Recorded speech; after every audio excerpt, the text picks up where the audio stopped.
What's going on, everybody? So today's been a very big day in the way of Sea of Thieves news.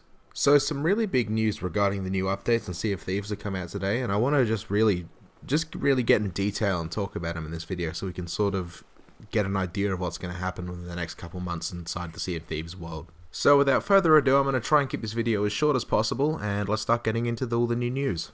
Okay, so for those who don't know, in July and September there's meant to be two big updates coming to Sea of Thieves. Inside these updates, we've been told there's going to be new islands, new boats, new cosmetics, and pretty much a whole new game is going to be added in. And these two updates have been called the Cursed Sails, which is coming out in July, and the Forsaken Shores, which is coming out in September. Now, both of these were released during the E3 conference, and there wasn't too much detail that was given out regarding these new DLC add-ons.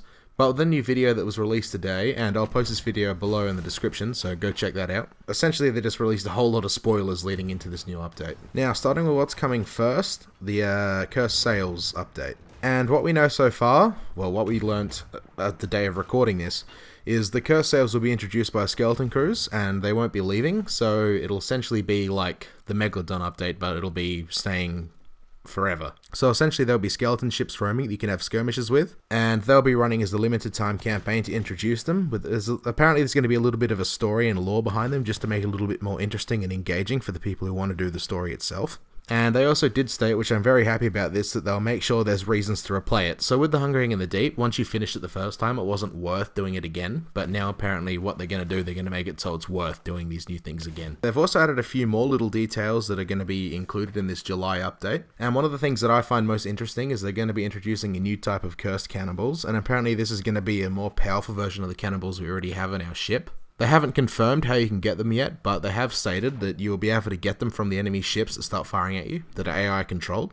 And the whole idea with this update, and mainly the first part of the update, is the story as such. All it is, it's just a guided tour of how to play the new stuff that'll be into the game for everyone to play. And leaving the gameplay side of the actual update, they did announce there'll be 4 different teams that are working on the content updates, which that essentially means is they're going to try and make it as big as possible to try and get this to be a whole new extension to the game. So keeping this entire video light and not dwelling too heavily on one topic, that's essentially all the important things that have been released in this July update. As I said, the link will be below if you want to watch the entire thing and go really into detail with everything, but this has just been the key points in the first update we're getting. Now, onto the bigger thing that they released, and this will be in the July update, is they'll be adding a new ship. It'll be called I think it's the Brigantine ship, but it's essentially a 3-person ship, which will be amazing, and I think the ship will be great to use with 2 people. Now, essentially the look of it is just a sloop with 2 sails, but it does look absolutely amazing, and I'm sure it will be fun to play. And finally, going into the big update in September, this is the one where they'll be adding so much stuff. They did say something along the lines of wanting to add fishing and having pets like monkeys and parrots. And the other giant thing they'll be adding to this game is they'll be adding some large volcanoes into the game and rowboats. So we don't know too much on how these volcanoes and rowboats work, but I'm sure they'll be absolutely insane when they come out.